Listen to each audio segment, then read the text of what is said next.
রান্না করতে গিয়ে হঠাৎ চুলার আগুনে হাতের আঙুল পুড়ে গেল। আমি আহ কি করে চিৎকার করে উঠলাম। ছেলে রান্নাঘরে ছুটে এলো। কি হয়েছে মা? আমি আঙুল দেখিয়ে বললাম, পুড়ে গেছে ইউ। সে আমার হাত ধরে দেখল। তারপর হঠাৎ আমার পোড়া আঙুল মুখে নিয়ে ফু দিতে লাগল। আমি বললাম, কি করছিস? সে বলল, এতে ঠান্ডা লাগবে কি? তার মুখের ভেতরে আমার আঙুল ঠান্ডা হচ্ছিল সত্যিই। একটু পরে সে আমার আঙুল মুখ থেকে বের করল। বলল, এখন ভাল লাগছে? আমি বললাম, হ্যাঁ। সে আমার পোড়া জায়গা হালকা করে চুমু দিল। আমি অবাক হয়ে তাকালাম। সে বলল, মা, তোমার ব্যথা আমার সহ্য হয় না। আমি চাই সবসময় এভাবে তোমার পাশে থাকতে। আমি বললাম, তুই তো থাকিসই। সে আমার 2 হাত ধরে বলল, না মা, আমি স্বামীর মতো থাকতে চাই। আমি বললাম, মানে কি? সে বলল, মা, আমি তোমাকে ভালোবাসি। তোমার সামান্য ব্যথাও আমি সহ্য করতে পারি না। আমি চাই তুমি আমার স্ত্রী হয়ে যাও। আমি সারা জীবন এভাবে তোমার যত্ন নেব। আমার পোড়া হাত কাঁপছিল। আমি বললাম, তুই কি বলছিস? সে বলল, মা, আমি সিরিয়াস। তুমি আমাকে বিয়ে করো।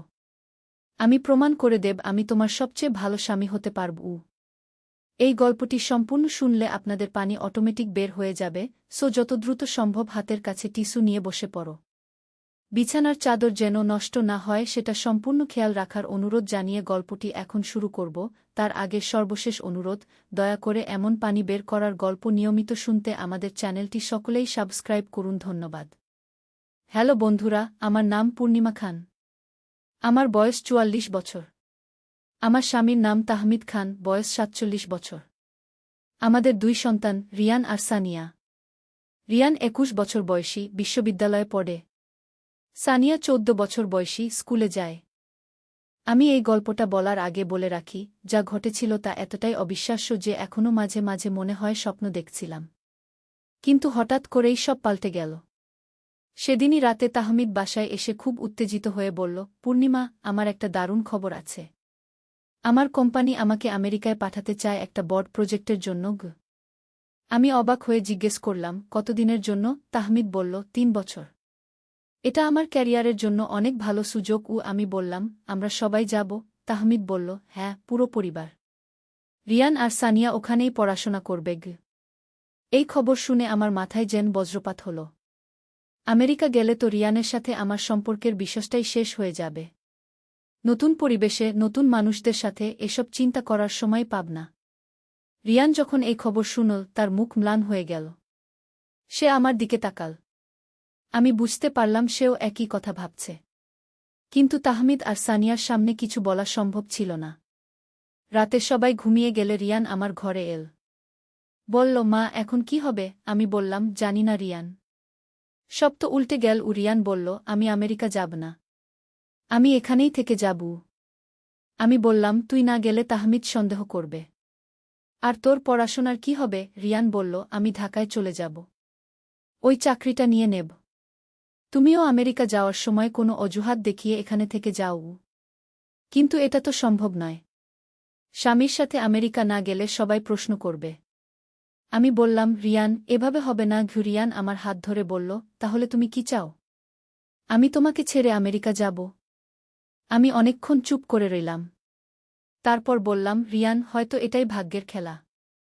আমরা যা পরিকল্পনা করেছিলাম তা হয়তো ঠিক ছিল না। রিয়ান বলল, না মা, আমি এত সহজে হার মানব না। আমি একটা উপায় বের করব।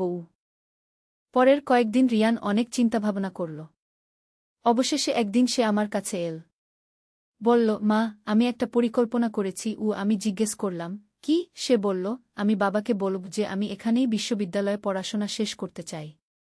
আমেরিকা গিয়ে নতুন করে শুরু করতে চাই না। আমি বললাম, কিন্তু তাহমিদ মানবে? রিয়ান বলল, আমি তাকে বোঝাব।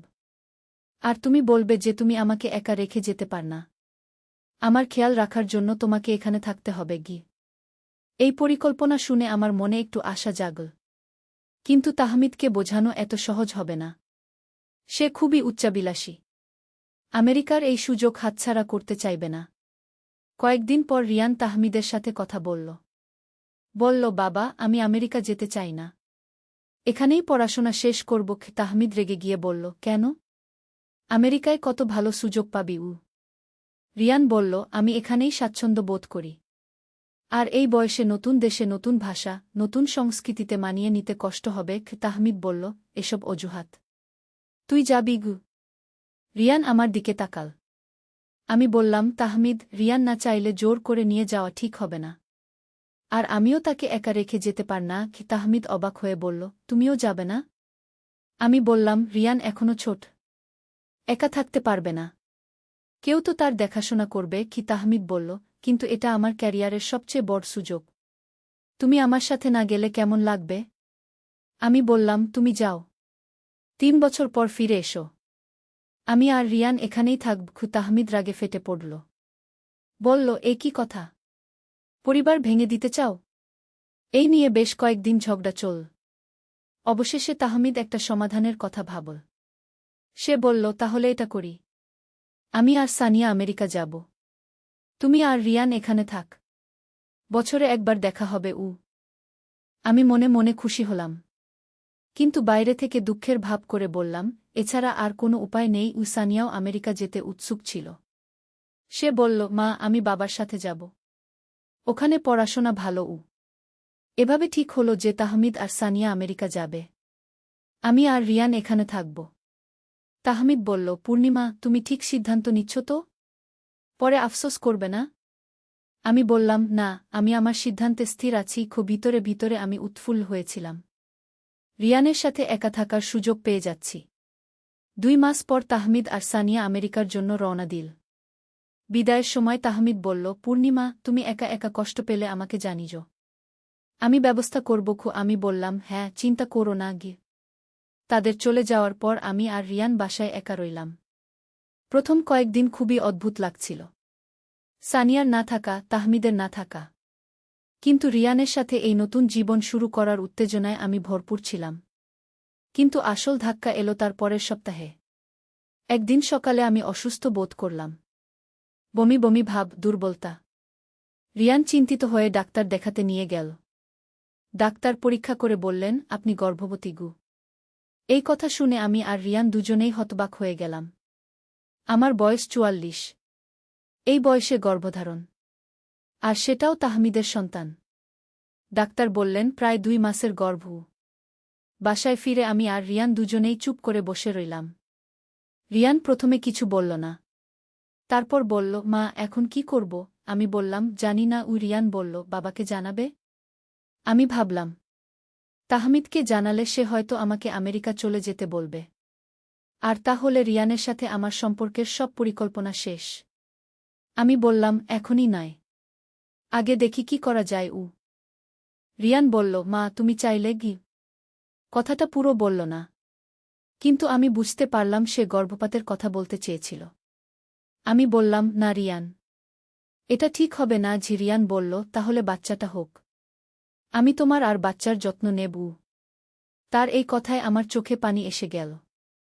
আমি বললাম, রিয়ান, তুই কত ভালো, কিন্তু এটা তো তোর বাবার সন্তান। রিয়ান বলল, আমার কাছে ওটা তোর সন্তান, আর তাই আমার কাছে গুরুত্বপূর্ণ। এভাবে আরও 3 মাস কেটে গেল। আমার পেট একটু বড় হতে শুরু করল। রিয়ান আরও যত্নশীল হয়ে উঠল। ডাক্তারের কাছে নিয়ে যেত, পুষ্টিকর খাবার করে দিত, রাতে পায়ে মালিশ করে দিত। একদিন তাহমিদের ফোন এল। সে বলল, পূর্ণিমা, কেমন আছো? রিয়ান কেমন? আমি বললাম, ভালো আছি। রিয়ান খুব যত্ন নিচ্ছে। তাহমিদ বলল, ভালো। আমি আর সানিয়া ভালো আছি। কাজ অনেক চাপু।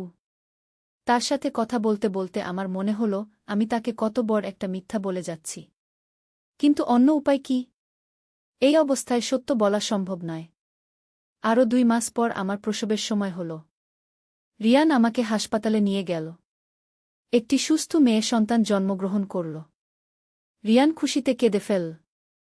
বলল, মা, বাচ্চাটা কত সুন্দর। আমি বললাম, রিয়ান, তোর বাবাকে খবর দিতে হবে। রিয়ান বলল, হ্যাঁ মা।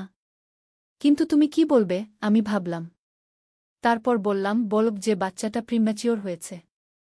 আরও কিছুদিন হাসপাতালে থাকতে হবে। তাহমিদকে ফোন করে জানালাম। সে খুব খুশি হয়ে বলল, সত্যি? আমি বাবা হয়েছি আবার? বাচ্চাটা কেমন? আমি বললাম, মেয়ে। খুব সুন্দর, কিন্তু একটু আগে জন্মেছে। তাই ডাক্তার আরও কিছুদিন হাসপাতালে রাখতে বলেছেন। তাহমিদ বলল, ঠিক আছে। আমি আসতে পারছি না কাজের জন্য। তুমি রিয়ানের সাথে সব সামলাও। আমি বললাম, হ্যাঁ ঠিক আছে গু। হাসপাতাল থেকে ছাড়া পেয়ে আমরা বাসায় ফিরলাম। রিয়ান বাচ্চার জন্য সব ব্যবস্থা করে রেখেছিল। দোলনা, কাপড়-চোপড়, খেলনা, সব কিছু। বাচ্চার নাম রাখলাম অনন্যা। এভাবে আরও 6 মাস কেটে গেল। রিয়ান অনন্যার বাবার মতো যত্ন নিতে লাগল। রাতে বাচ্চা কাঁদলে উঠে দেখত, দুধ খাওয়াত, কাপড় পাল্টাত। আমি দেখে অবাক হতাম। একটা ছেলে কি করে এত স্বাভাবিকভাবে বাচ্চার যত্ন নিতে পারে?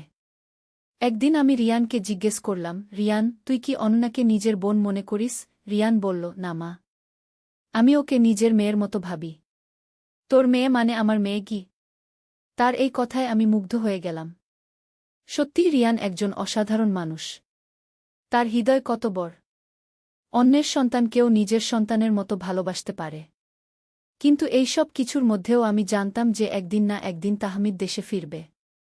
তখন এই গোপন জীবনের সব প্রকাশ পেয়ে যাবে। সেই ভয়ে আমি সব সময় থাকতাম।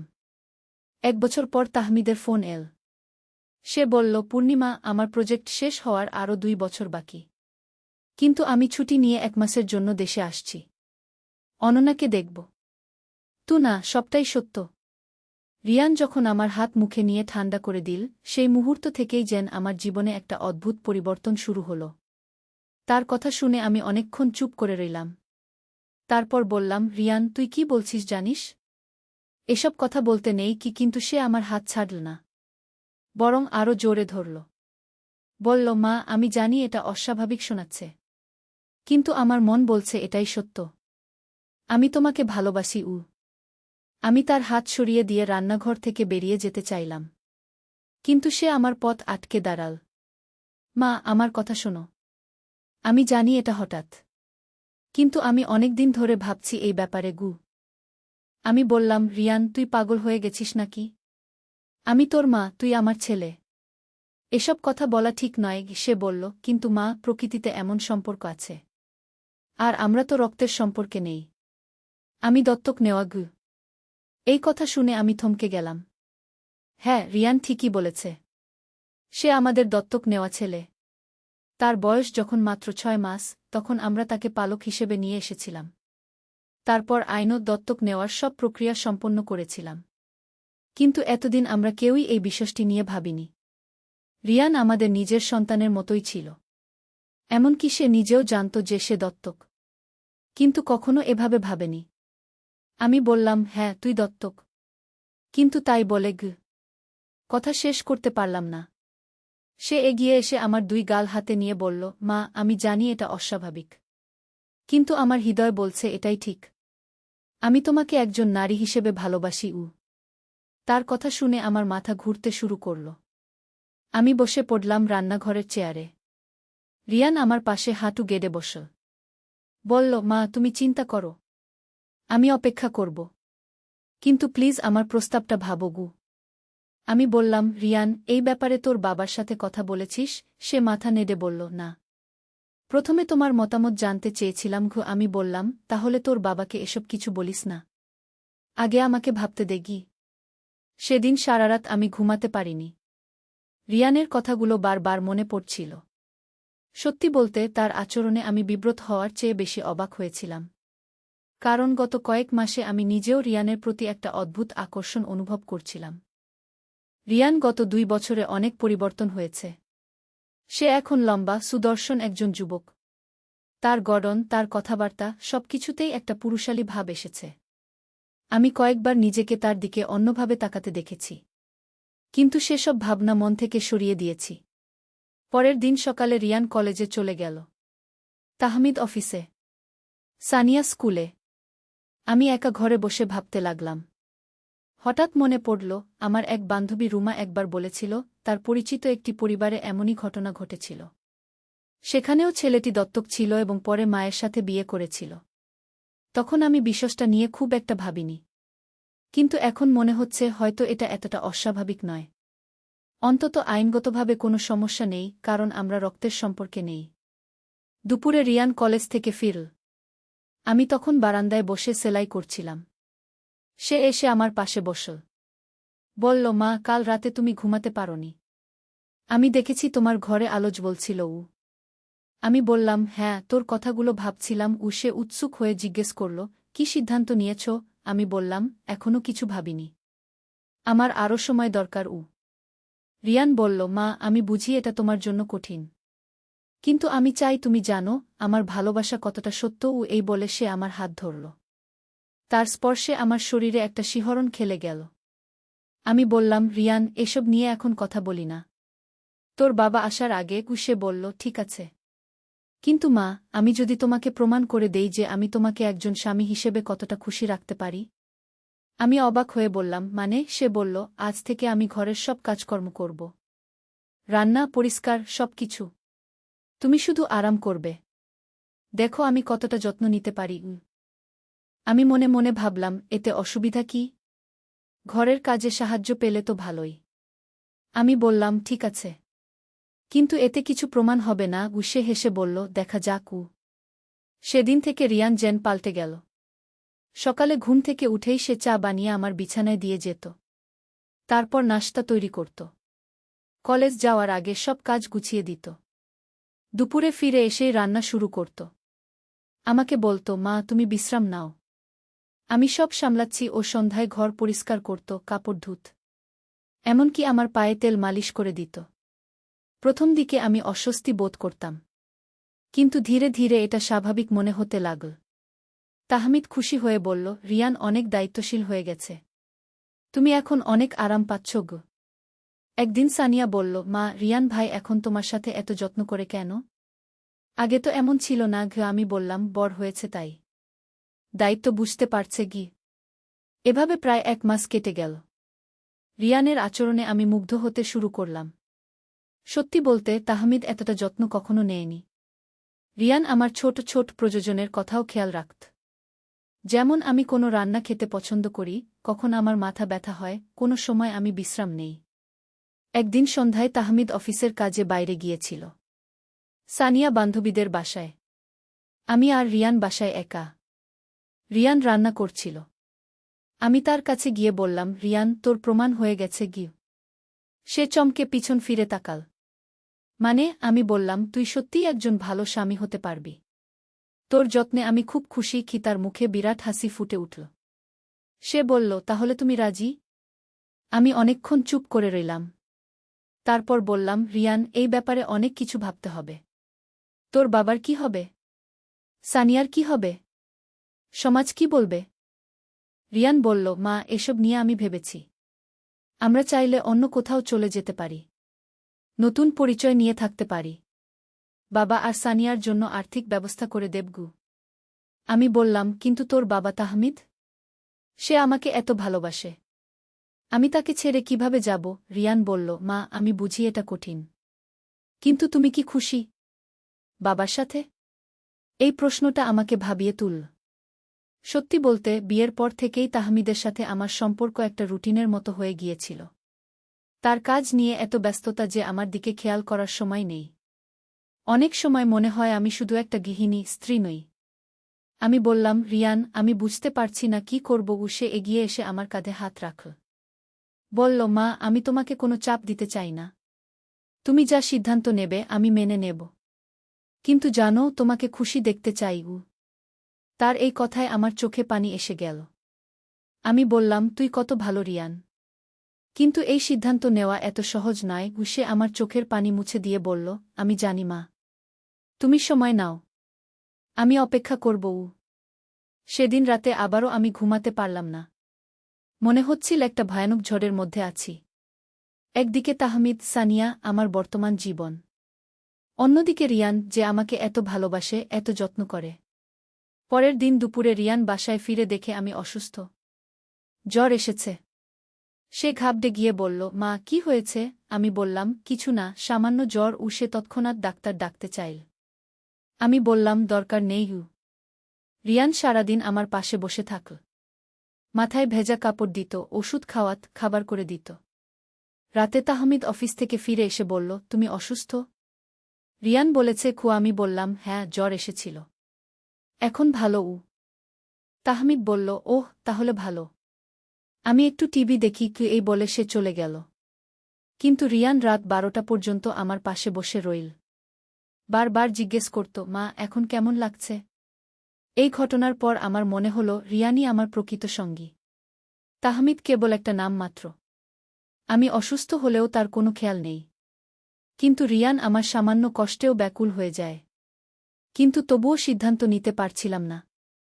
একদিন আমি আমার বান্ধবী রুমাকে ফোন করলাম। তাকে পুরো ব্যাপারটা খুলে বললাম। রুমা প্রথমে অবাক হল। তারপর বলল, পূর্ণিমা, এটা তো অনেক জটিল ব্যাপার। তবে তুমি যদি সত্যিই খুশি হও। আমি বললাম, রুমা, তুই তো একবার বলেছিলি এমনই একটা ঘটনার কথা। রুমা বলল, হ্যাঁ, আমার এক দূর সম্পর্কের আত্মীয়ের ক্ষেত্রে। সেখানে ছেলেটা দত্তক ছিল। পরে মায়ের সাথে বিয়ে করেছে। এখন তারা ভালো আছে। আমি জিজ্ঞেস করলাম, সমাজে কোনো সমস্যা হয়নি? রুমা বলল, প্রথমে কিছু কথাবার্তা হয়েছিল। কিন্তু তারা অন্য জায়গা চলে গেছে। এখন নতুন পরিচয় নিয়ে থাকে। রুমার কথা শুনে আমার মনে একটু সাহস এল। আমি ভাবলাম হয়তো এটা সম্ভব। কিন্তু তাহমিদ আর সানিয়ার কথা ভেবে আবার দ্বিধায় পড়লাম। একদিন সন্ধ্যায় রিয়ান আমাকে বলল, মা, আমি একটা চাকরির ইন্টারভিউ দিয়েছি ঢাকায়। যদি হয়ে যায় তাহলে আমি ঢাকায় থাকব। আমি চমকে জিজ্ঞেস করলাম, কেন? সে বলল, তুমি যদি আমার প্রস্তাব প্রত্যাখ্যান করো তাহলে আমার এখানে থাকা ঠিক হবে না। আমি তোমাকে অস্বস্তিতে ফেলতে চাই না। তার কথা শুনে আমার মনে হল যেন কেউ আমার হৃদয়ে ছুরি বিধিয়ে দিল। আমি বললাম, রিয়ান, তুই এখানেই থাক। আমি আমি রাজি। রিয়ান অবিশ্বাসের চোখে তাকাল। বলল, সত্যি? আমি মাথা নেড়ে বললাম, হ্যাঁ। কিন্তু শর্ত হল আমরা একটু সময় নেব। আস্তে আস্তে ব্যাপারটা এগোবু। রিয়ান খুশিতে আমাকে জড়িয়ে ধরল। বলল, মা, তুমি দেখবে আমি তোমাকে কত খুশি রাখব। আমিও তার আলিঙ্গনে নিজেকে হারিয়ে ফেললাম। মনে হল এতদিন যেন অনাবৃষ্টির পর বৃষ্টি এল। কিন পরোটা বানাতে গিয়ে ছেলে আমার পেছনে এসে দাঁড়িয়ে এমন কথা বলল যে আটার লেই হাত থেকে পড়ে গেল। সকালে ছেলের জন্য পরোটা বানাচ্ছিলাম। রান্নাঘরে একা একা কাজ করতে ভালো লাগে। হঠাৎ ছেলে পেছন থেকে এসে দাঁড়াল। মা, আজ আমি তোমাকে সাহায্য করব। আমি বললাম, ঠিক আছে, বেলুন দাও। আটা বেলতে গিয়ে সে আমার হাতের উপর তার হাত রাখল। মা, এভাবেই তো স্বামী স্ত্রী একসাথে রান্না করে। আমি চমকে উঠলাম। কি বলছিস? আটার লেই আমার হাতে লেগে থাকল।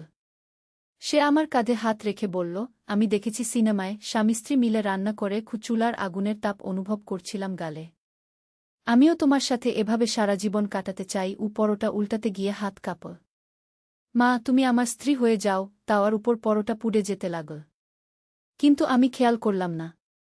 তার কথায় মনোযোগ গেছে। আমি তোমাকে ভালোবাসি, শুধু মা হিসেবে নয়। ধোয়া উঠছিল তাওয়া থেকে। বিয়ে করো আমাকে। রান্নাঘরের গরম আমাকে দমবন্ধ করে দিচ্ছিল। এই গল্পটি সম্পূর্ণ শুনলে আপনাদের পানি অটোমেটিক বের হয়ে যাবে। যত দ্রুত সম্ভব হাতের কাছে টিস্যু নিয়ে বসে পড়ো। বিছানার চাদর যেন নষ্ট না হয় সেটা সম্পূর্ণ খেয়াল রাখার অনুরোধ জানিয়ে গল্পটি এখন শুরু করব। তার আগে সর্বশেষ অনুরোধ, দয়া করে এমন পানি বের করার গল্প নিয়মিত শুনতে আমাদের চ্যানেলটি সকলেই সাবস্ক্রাইব করুন। ধন্যবাদ। হ্যালো বন্ধুরা, আমার নাম রুমানা খাতুন। আমার বয়স 40 বছর। আমার স্বামীর নাম রফিক খান, বয়স 43 বছর। আমাদের 2 সন্তান, রাহুল আর রিমা। রাহুল 21 বছর বয়সী, ভার্সিটিতে পড়ে। রিমা 14 বছর বয়সী, স্কুলে যায়। আজকের ঘটনাটা ঘটল গত সপ্তাহে। রাহুল ছুটির দিনে বাড়িতে এসেছিল। সকাল 10টার দিকে রান্নাঘরে পরোটা বানাচ্ছিলাম। হঠাৎ রাহুল পেছন থেকে এসে দাঁড়াল। তার মুখে একটা অদ্ভুত হাসি। মা, সে বলল, আজ তোমার সাথে রান্না করব। আমি অবাক হলাম। রাহুল কখনো রান্নাঘরে আসে না। কি হলো বাবা? হঠাৎ রান্নার শখ জাগল নাকি? সে আমার পাশে এসে দাঁড়াল। মা, আমি তোমাকে একটা গোপন কথা বলব। তার গলার স্বর কেমন যেন অন্যরকম লাগছিল। আমি আর কোনো মেয়েকে বিয়ে করতে চাই না। আমি চমকে উঠলাম। মানে? কি বলছিস তুই? মা, আমি সিদ্ধান্ত নিয়েছি যে আমি তোমাকেই বিয়ে করব। সে আমার কাঁধে হাত রাখল। তুমিই আমার স্ত্রী হবে। আটার লেই আমার হাত থেকে পড়ে গেল। রাহুল, তুই কি বলছিস? আমি তোর মা। মা, আমি গভীরভাবে ভেবেছি। তোমার চেয়ে ভালো কোনো মেয়ে আমি পাব না। তার চোখে একটা অদ্ভুত ভাব। তুমি আমার সব চাহিদা পূরণ করতে পারবে গু। আমি কাঁপতে শুরু করলাম। রাহুল, তুই কি বলছিস? এসব কি? মা, আমি তোমাকে ভালোবাসি। শুধু মা হিসেবে নয়, একজন নারী হিসেবেও। উইসে আরও কাছে এসে দাঁড়াল। আমি তোমার সাথে সারা জীবন কাটাতে চাই। পরোটা তাওয়ার উপর পুড়ে যাচ্ছিল, কিন্তু আমি সেদিকে খেয়াল করতে পারছিলাম না। রাহুলের কথাগুলো আমার মাথায় ঘুরপাক খাচ্ছিল। রাহুল, তুই কি পাগল হয়ে গেছিস? আমি তোর মা। এসব কি বলছিস তুই? মা, আমি জানি এটা অস্বাভাবিক লাগছে, কিন্তু আমি সত্যি বলছি। কোষে আমার হাত ধরতে চাইল।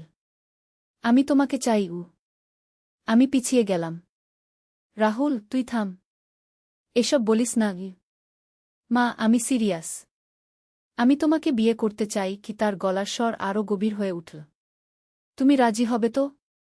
আমার মাথা ঝিমঝিম করছিল। রাহুল, এসব কি বলছিস? তুই কি মাথা খারাপ হয়ে গেছিস? মা, আমি কখনো এত সিরিয়াস ছিলাম না। আমি তোমাকে সত্যি ভালোবাসি। উইসে আমার দিকে তাকিয়ে রইল। তুমি আমার হয়ে যাবে? আমি আর সহ্য করতে পারলাম না। রাহুল, তুই এখনই এসব বন্ধ কর। আমি তোর মা। এসব কথা বলতে নেই। মা, আমি তোমার জন্য অপেক্ষা করব। সে হেসে বলল। যতদিন লাগুক না কেন। এমন সময় দরজায় কলিং বেল বাজল। আমি তাড়াতাড়ি দরজার দিকে গেলাম। দরজা খুলে দেখি আমাদের পাশের বাড়ির আন্টি। রুমানা, কি খবর? ভালো আছো তো? জি আন্টি, ভালো আছি। আমি কোনোরকমে নিজেকে সামলালাম। একটা কথা বলবো। তোমার রাহুলকে নিয়ে গি। আমার হৃদয় দপদ করতে লাগল। কি হয়েছে আন্টি? আসলে গতকাল রাতে আমি দেখলাম রাহুল অদ্ভুত আচরণ করছে। সে বারবার তোমার ঘরের জানালার দিকে তাকিয়ে থাকে। আমার শরীর ঠান্ডা হয়ে গেল। কি বলছেন আন্টি? রুমানা, আমি মনে করি রাহুলের কিছু সমস্যা হয়েছে। তার আচরণ স্বাভাবিক নয়। আন্টি চলে যাওয়ার পর আমি রান্নাঘরে ফিরে গেলাম। রাহুল সেখানে ছিল না, কিন্তু তাওয়ার উপর একটা কাগজ পড়ে আছে। আমি কাগজটা তুলে পড়লাম।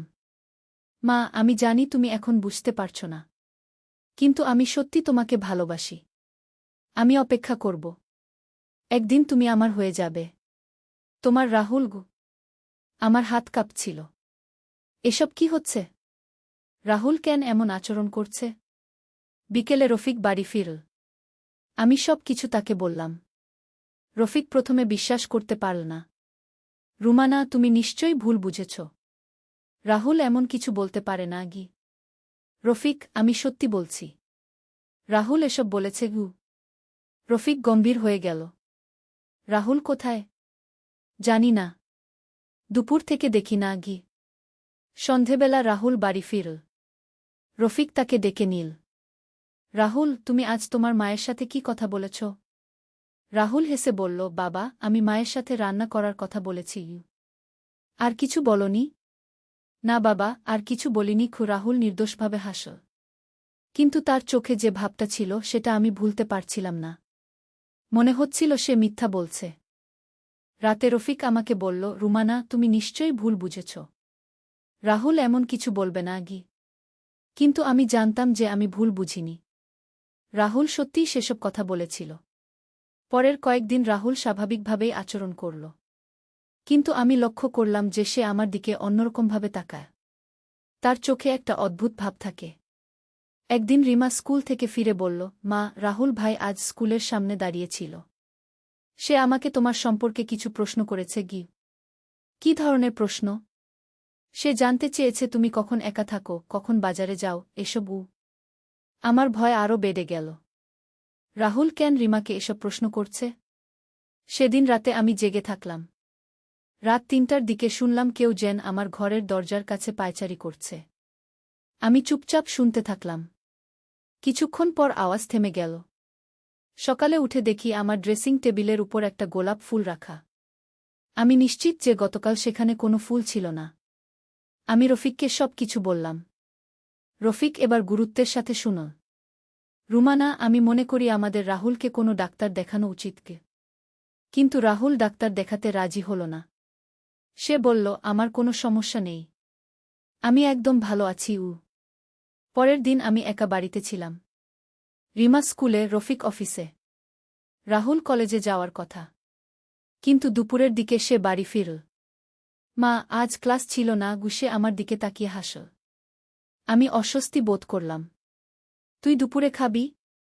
হ্যাঁ মা, কিন্তু তার আগে আমি তোমার সাথে একটু কথা বলতে চাই। আমার হৃদয় দপদ করতে লাগল। কি কথা? মা, আমি গতবার যা বলেছিলাম সেটা নিয়ে কি সে কাছে এসে দাঁড়াল? আমি এখনও সেই কথায় আছি। রাহুল, আমি তোকে আগেই বলেছি কি। মা, আমি জানি এটা কঠিন, কিন্তু আমি তোমার জন্য অপেক্ষা করব। সে আমার হাত ধরতে চাইল। আমি পিছিয়ে গেলাম। রাহুল, তুই এসব ভুলে যা। এসব স্বাভাবিক নয়। মা, আমার কাছে এটাই স্বাভাবিক। তার চোখে একটা অদ্ভুত চমক। আমি তোমাকে ছাড়া বাঁচতে পারব না। এমন সময় হঠাৎ রাহুল থেমে গেল। তার মুখের ভাব পাল্টে গেল।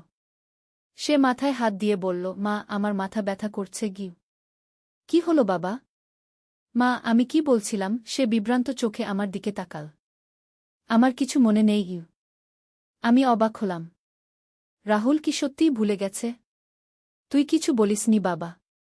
শুধু মাথা ব্যথার কথা বলছিলি। রাহুল কপালে হাত দিয়ে বসল। মা, আমার মাথা খুব ব্যথা করছে। আর কেমন যেন ঝিমঝিম করছে। আমি তাকে ব্যথার ওষুধ দিলাম। কিছুক্ষণ পর সে ভালো হয়ে গেল। কিন্তু তার আচরণ একদম স্বাভাবিক হয়ে গেছে। মনে হচ্ছিল আগের সেই রাহুল নেই। সন্ধেবেলা রফিক বাড়ি ফিরলে আমি সব কিছু বললাম। রফিক চিন্তিত হয়ে পড়ল। রুমানা, আমার মনে হয় রাহুলের কোনো মানসিক সমস্যা হয়েছে। আমাদের অবশ্যই ডাক্তার দেখাতে হবে। পরের দিন আমরা রাহুলকে নিয়ে একজন মানসিক চিকিৎসকের কাছে গেলাম। ডাক্তার রাহুলের সাথে অনেকক্ষণ কথা বললেন। তারপর আমাদের বললেন, আপনাদের ছেলের পার্সোনালিটি ডিসঅর্ডার হয়েছে। এটা চিকিৎসায় ভালো হবে। ডাক্তার আমাদের বুঝিয়ে দিলেন যে রাহুলের মধ্যে দুইটা আলাদা ব্যক্তিত্ব কাজ করছে। একটা স্বাভাবিক রাহুল, আর আরেকটা যে অস্বাভাবিক আচরণ করে। এই ধরনের সমস্যা সাধারণত চাপ বা ট্রমার কারণে হয়, যে ডাক্তার বললেন। নিয়মিত থেরাপি আর ওষুধে এটা নিয়ন্ত্রণে থাকবে। আমরা স্বস্তির নিঃশ্বাস ফেললাম। কমপক্ষে এখন জানি যে সমস্যাটা কি। রাহুল নিয়মিত ডাক্তারের কাছে যেতে লাগল। ওষুধ খেতে লাগল। ধীরে ধীরে তার অবস্থার উন্নতি হতে লাগল। একদিন রাহুল আমার কাছে এসে বলল, মা, আমি সরি। আমি জানি আমি তোমাকে অনেক কষ্ট দিয়েছি। কিছু না বাবা, তুই ভালো হয়ে যা, সেটাই আমাদের চাওয়া। মা, আমার মনে নেই আমি কি বলেছি, কিন্তু আমি জানি সেগুলো খারাপ কিছু ছিল। রাহুল, তুই সুস্থ হয়ে যাবি। আমরা সবাই তোর পাশে আছি। সেই দিনের পর থেকে রাহুল আর কখনো সেই অদ্ভুত আচরণ করেনি। নিয়মিত চিকিৎসায় সে সম্পূর্ণ সুস্থ হয়ে উঠল। আজ রাহুল আবার কলেজে নিয়মিত যায়। বন্ধুদের সাথে খেলাধুলা করে। আমাদের সাথে স্বাভাবিকভাবে কথা বলে। সেই অদ্ভুত সময়টা আমরা সবাই ভুলে যেতে চেষ্টা করছি। কিন্তু আমি এখনও মাঝে মাঝে ভাবি, যদি আমরা সময়মতো চিকিৎসা না করাতাম তাহলে কি হতো?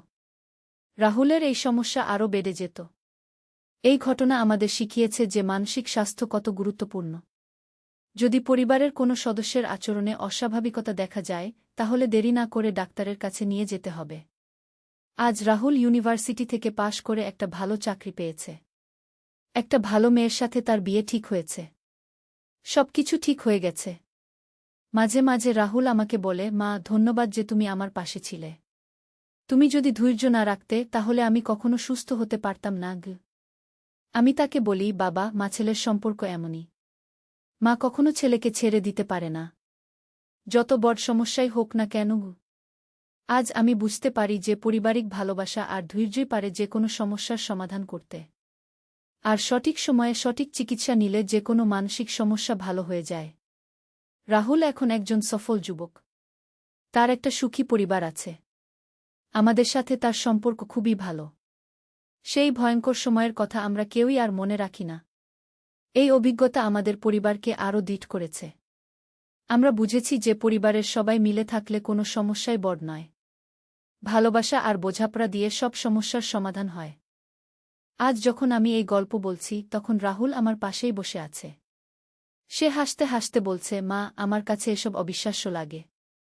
আমি কি করে এমন আচরণ করেছিলাম? আমি বলি, বাবা, সেই সময় তুই অসুস্থ ছিলি। এখন তুই সুস্থ। সেটাই আমাদের কাছে গুরুত্বপূর্ণ গু।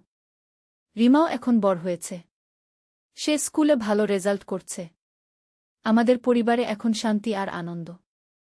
রফিক প্রায় বলে, রুমানা, তোমার ধৈর্য আর বুদ্ধিমত্তার কারণেই আমরা এই কঠিন সময় পার করতে পেরেছি গু। আমি বলি, রফিক, পরিবারের জন্য একজন মা যা করতে পারে আমি শুধু তাই করেছি গু। আজ আমাদের বাড়িতে হাসি খুশির পরিবেশ। রাহুল বিয়ের প্রস্তুতি নিচ্ছে। রিমা পরীক্ষার জন্য পড়াশোনা করছে। কিন্তু এই সুখের মধ্যেও মাঝে মাঝে আমার মন খারাপ হয়। আমি ভাবি সেই দিনগুলোর কথা যখন রাহুল অসুস্থ ছিল। তখন আমার মনে হতো যেন আমি আমার ছেলেকে চিনি না। একদিন রাহুলের বিয়ের কার্ড ছাপানোর জন্য আমরা প্রেসে গেলাম। সেখানে কার্ডের নকশা দেখতে দেখতে রাহুল আমাকে বলল, মা, আমি কখনো ভাবিনি যে আমার এমন একটা সুন্দর বিয়ে হবে গু। আমি তার দিকে তাকিয়ে হাসলাম। কেন বাবা, তুই কি ভাবতিস তোর বিয়ে হবে না? না মা, আসলে সেই যে আমার অসুখটা হয়েছিল, তখন আমার মনে হতো যে আমি কোনোদিন স্বাভাবিক জীবনযাত্রা করতে পারব না গি। আমার চোখে পানি এসে গেল। বাবা, তুই এখন সম্পূর্ণ সুস্থ। তোর একটা সুন্দর জীবন অপেক্ষা করছে গি। রাহুল আমার হাত ধরে বলল, মা, তুমি না থাকলে আমি কোনোদিনই সুস্থ হতে পারতাম না গু।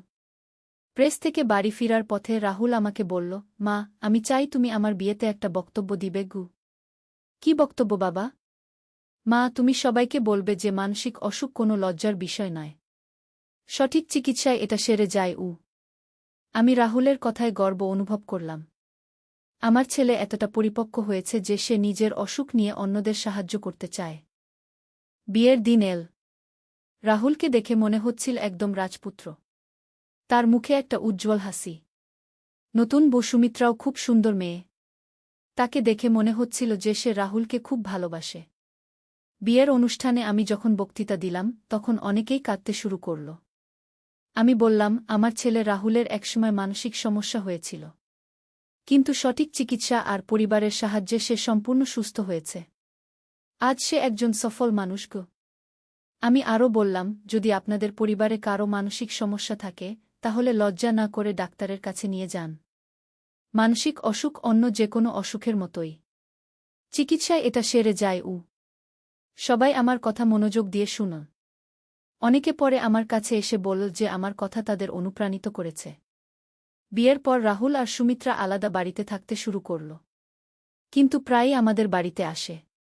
সুমিত্রা আমাকে মা বলে ডাকে আর অনেক যত্ন করে। একদিন সুমিত্রা আমাকে একা পেয়ে বলল, মা, রাহুল আমাকে তার অসুখের কথা বলেছে। আমি তাকে আরও বেশি ভালোবাসি এজন্য যে সে এত সাহসী। আমি সুমিত্রার কথা শুনে খুশি হলাম।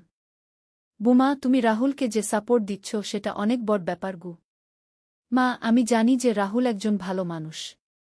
তার অতীত আমার কাছে গুরুত্বপূর্ণ নয়।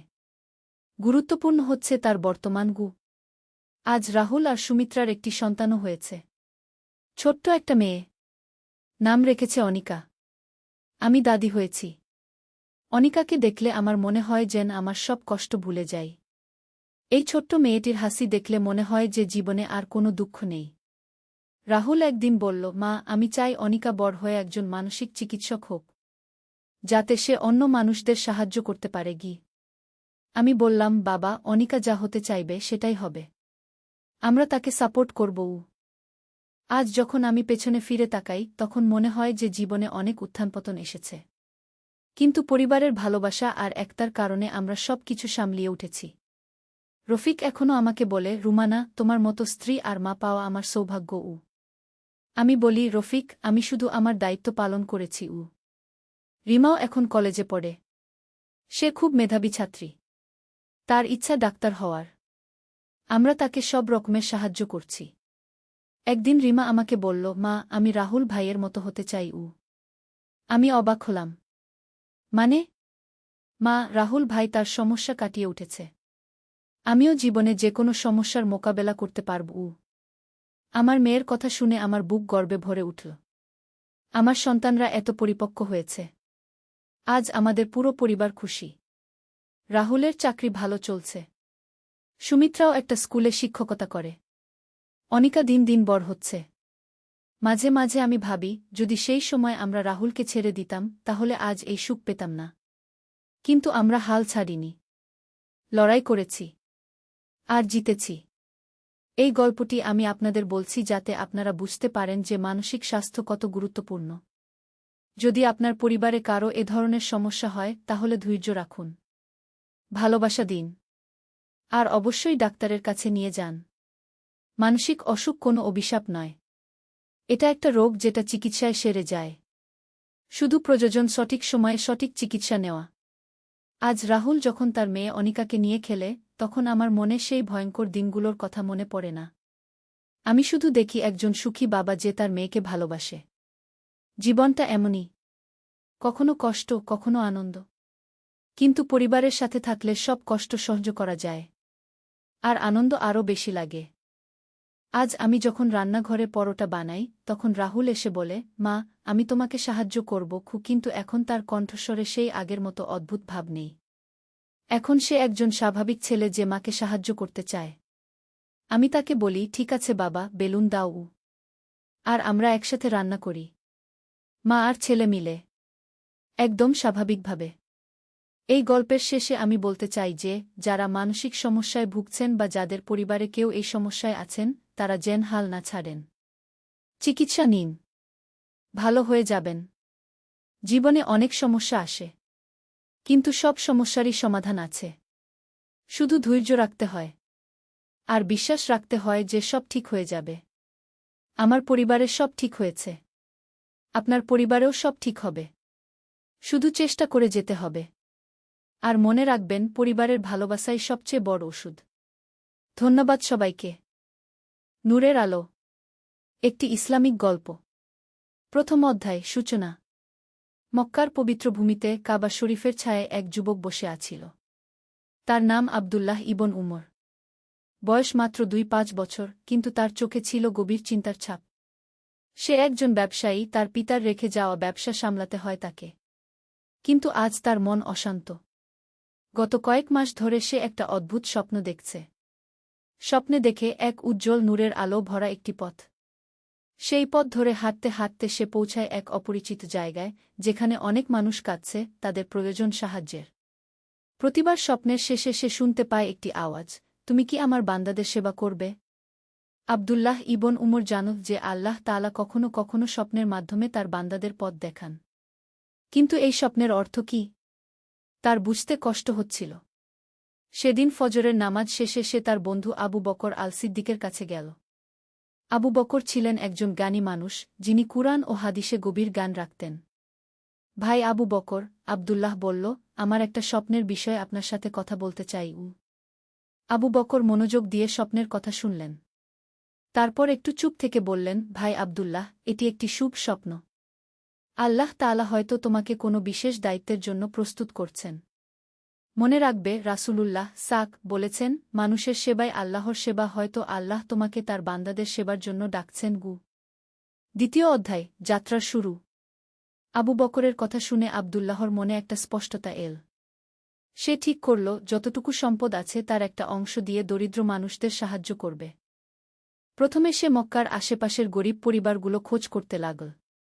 দেখতে পেল, শহরের বাইরে অনেক পরিবার আছে যাদের খাবারের অভাব, চিকিৎসার অভাব। কেউ কেউ এমনকি পরিষ্কার পানি পায় না। আবদুল্লাহ তার ব্যবসার মুনাফার একটা বড় অংশ দিয়ে এসব পরিবারের জন্য খাদ্য, বস্ত্র ও ঔষধের ব্যবস্থা করল। কিন্তু কিছুদিন পরেই সে বুঝতে পারল, শুধু অর্থ দিলেই হবে না। এসব পরিবারের দীর্ঘমেয়াদী সমাধান দরকার। একদিন সে এক বৃদ্ধ মানুষের সাথে দেখা করল। তার নাম আবু তালিব। এই বৃদ্ধ একসময় একজন বড় আলেম ছিলেন, কিন্তু এখন তার চোখের দৃষ্টি নেই। তার কোনো সন্তান নেই, একা থাকেন। বাবা, আবদুল্লাহ বলল, আপনার কি কিছু দরকার? আবু তালিব হাসলেন, বেটা, আমার কোনো দুনিয়াবি চাহিদা নেই। কিন্তু একটা ইচ্ছা আছে। আমি অনেক দিন ধরে চাই আমার জ্ঞান তরুণদের মধ্যে বিতরণ করতে। কিন্তু আমি অন্ধ, আমার কাছে কেউ আসে না আগে। আবদুল্লাহর মনে পড়ল স্বপ্নের কথা। বাবা, আপনি যদি রাজি হন, আমি প্রতিদিন আপনার কাছে আসব। আপনার থেকে দিনের গান শিখব, আর অন্যদেরকেও নিয়ে আসব। আবু তালিবের চোখ দিয়ে খুশির অশ্রু ঝরল। আল্লাহ তোমায় বরকত দিন, বেটাগু। তৃতীয় অধ্যায়, জ্ঞানের আলো। আবদুল্লাহ নিয়মিত আবু তালিবের কাছে যেতে শুরু করল। সাথে নিয়ে যেত আরও কিছু তরুণকে। আবু তালিব তাদের কুরআনের তাফসির, হাদিসের ব্যাখ্যা, ইসলামের আদব-কায়দা শেখাতেন। একদিন আবু তালিব একটি হাদিস বর্ণনা করলেন।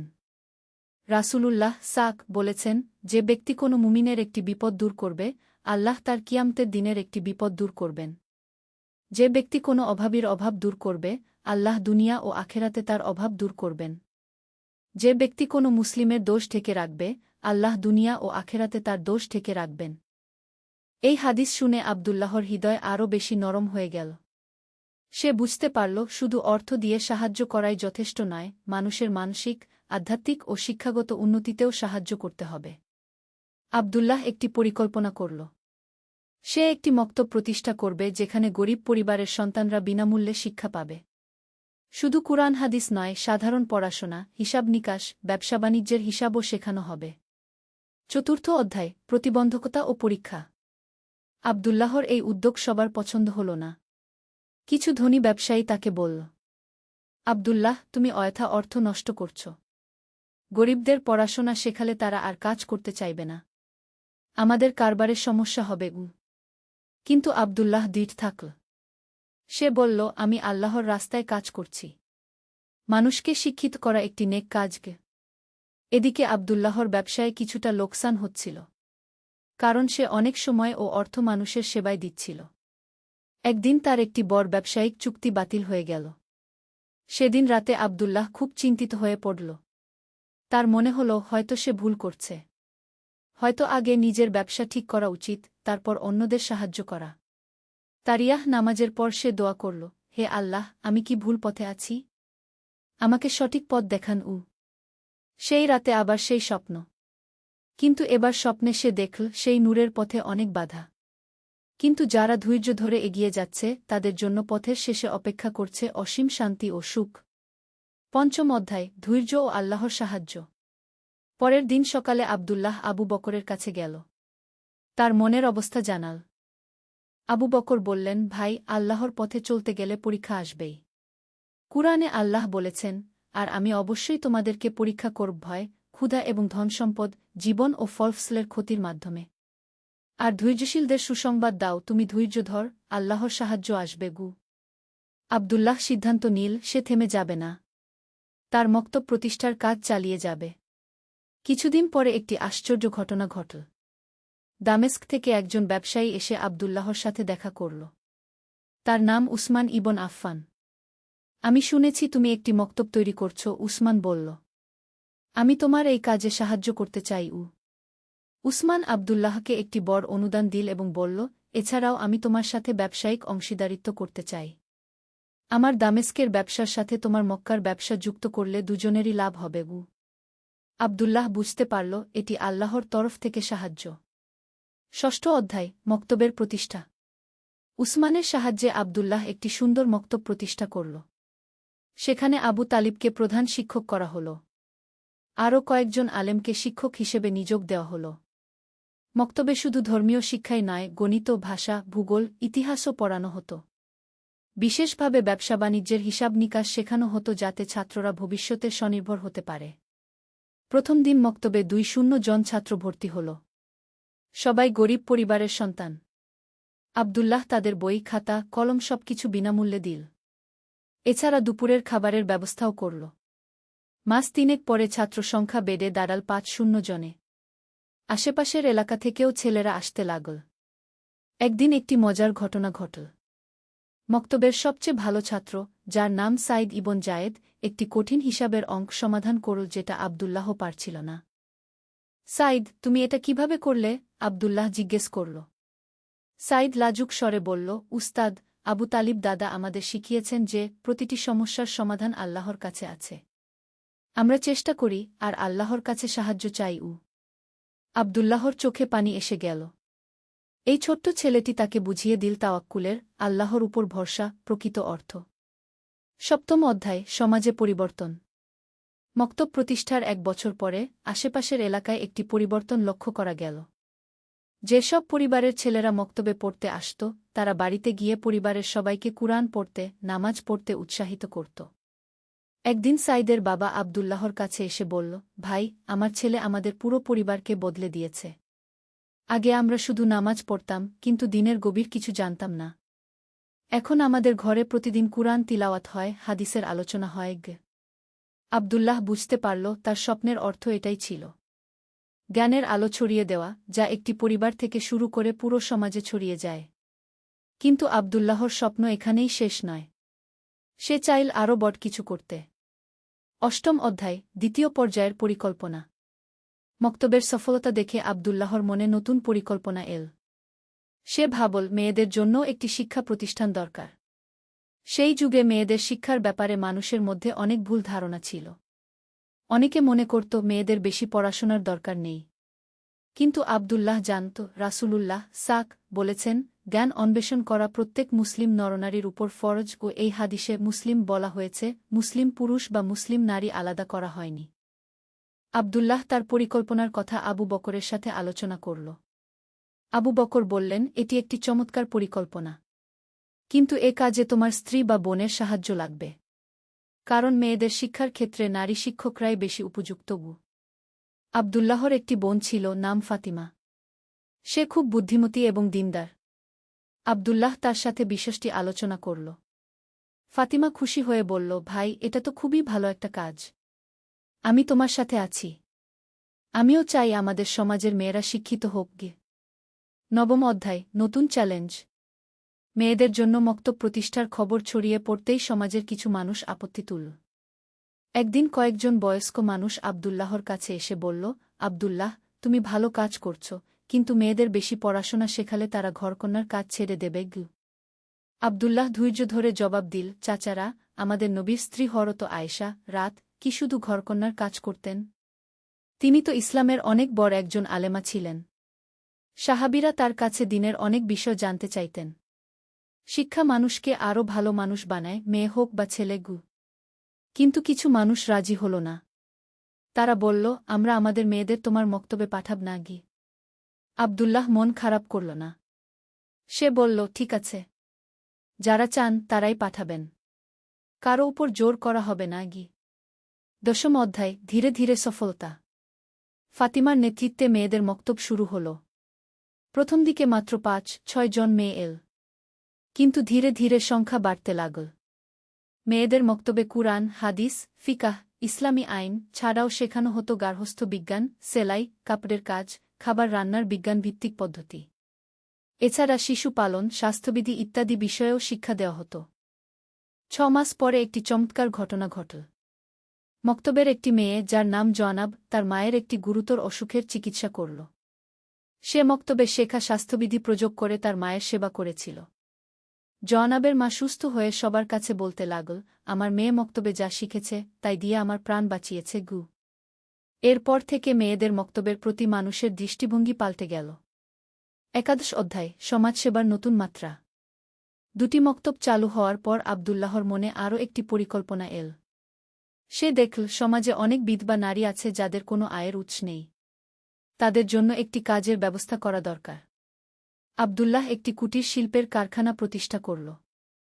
সেখানে বিধবা ও গরিব মহিলারা কাপড় বোনা, সেলাইয়ের কাজ, মধু প্রক্রিয়াজাতকরণ, তেল তৈরি এসব কাজ করে উপার্জন করতে পারত। এই কারখানায় তৈরি পণ্যগুলি মক্কার বাজারে বিক্রি হতো। আব্দুল্লাহ নিশ্চিত করল যে কারিগররা তাদের পরিশ্রমের ন্যায্য মূল্য পায়। এছাড়া তিনি একটি নিয়ম করলেন, প্রতি সপ্তাহে একদিন এই মহিলারা দিনই শিক্ষা পাবে। একদিন এই কারখানায় কাজ করা একজন বিধবা মহিলা, উম্মে সালামা, আব্দুল্লাহর কাছে এসে কাঁদতে কাঁদতে বলল, ভাই, আপনি আমার জীবন বাঁচিয়েছেন। আমার স্বামী মারা যাওয়ার পর আমি ভিক্ষা করতে বাধ্য হয়েছিলাম। এখন আমি মর্যাদার সাথে কাজ করে জীবিকা নির্বাহ করতে পারছি। আব্দুল্লাহর চোখে অশ্রু এসে গেল। সে বুঝতে পারল আল্লাহ তাকে দিয়ে কত বড় কাজ করিয়ে নিচ্ছেন। দ্বাদশ অধ্যায়, বড় পরীক্ষার সম্মুখীন।